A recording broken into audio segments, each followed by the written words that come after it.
প্রায় এতদিন ধরে ফেস্টন মারতে পারিনি, একমাত্র শাহজাহান, শিবু হাজরা এবং উত্তম।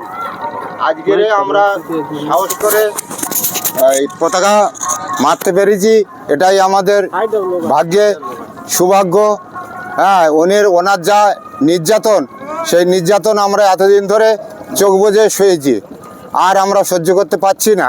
আমাদের এমন হয়েছে যে পিছনে দেওয়াল ঠেকে গেছে সহ্য করতে করতে। এই বলে আমি আমার বক্তব্য শেষ করছি। আর কি বলবে? এই জায়গা কবে থেকে করছেন? আমরা 2021 সাল থেকে আইএসএফ করছি। নওশাদ সিদ্দিকীর সঙ্গে আপনাদের কোনো যোগাযোগ আছে? আছে মোটামুটি। ডাইরেক্ট নওশাদ সিদ্দিকীর সঙ্গে কথা হয় না? ডাইরেক্ট নওশাদ সিদ্দিকীর সঙ্গে টুকটাক হয়, তারপরে আরও যারা বসিরহাটের দায়িত্বে আছে তাদের সঙ্গে হয়।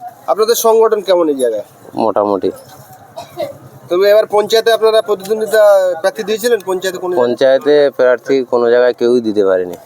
কারণটা কি? কারণটা সন্ত্রাস। চেষ্টা করেছিলেন বিডিও অফিসে যাওয়ার? চেষ্টা তো দূরের কথা, আমরা নাম নিতেই ভয় পেয়েছিলাম।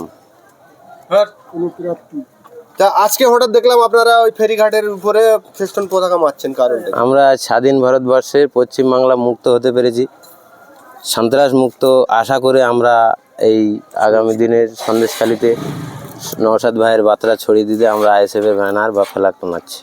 এই যে আমরা দেখলাম আজকে যে শিবু হাজরা, উত্তম সর্দার এবং শেখ শাহজাহান গ্রেপ্তার হয়েছে, তার জন্য কি আপনারা সাহস করে বেরিয়েছেন? একদম, সেই জন্য বেরিয়েছেন? একদম। আরে যদি এর পরে ফের ছেড়ে দেয় ওদের, তাহলে কি আপনারা ফের আবার? না না, আর পেছাবার কোনো জায়গা নেই। নওশাদ সিদ্দিকী আপনাদের এই সন্দেশখালী আসতে চেয়েছিলেন এবং প্রশাসন আটকে দিয়েছে, যে আপনারা জানেন সায়েন্স সিটিতে, কি বলবেন? ধিক্কার জানাই প্রশাসনকে।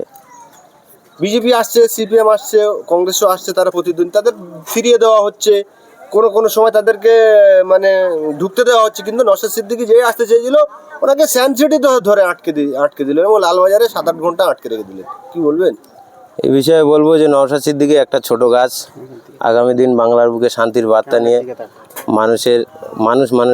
মানুষের জন্য রাজনীতি করতে আসে। তাই জন্য এই চক্রান্তকারী বিজেপি এবং টিএমসি দুটো দল, এরা দুই ফুল নিয়ে বাইনারি করছে এবং আমাদেরকে পিছিয়ে বা দমিয়ে রাখার জন্য নওশাদ ভাইয়ানকে আটকে রেখেছিল বা আটকে দিয়েছিল। আমাদের এই পেজ এবং চ্যানেলগুলো নওশাদ সিদ্দিকী সাহেব মোটামুটি দেখে। নওশাদ সিদ্দিকী আমাদের মাধ্যমে নওশাদ সিদ্দিকী সাহেবকে কি বার্তা দেবেন? আগামী দিন ভাইজান আসুক সন্দেশখালী, আসার জন্য আহ্বান করব।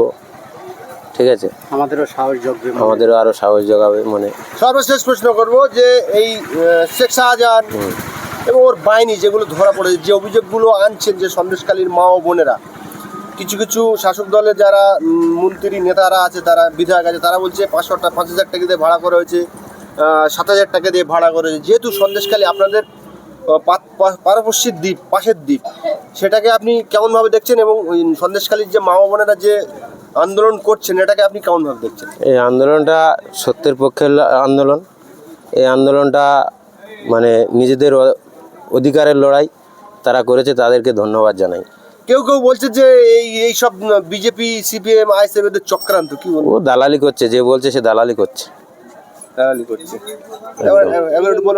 আইএসএফ জিন্দাবাদ, আইএসএফ জিন্দাবাদ, আইএসএফ জিন্দাবাদ, নওশাদ সিদ্দিকী জিন্দাবাদ, ইন্ডিয়ান সেকুলার ফ্রন্ট জিন্দাবাদ।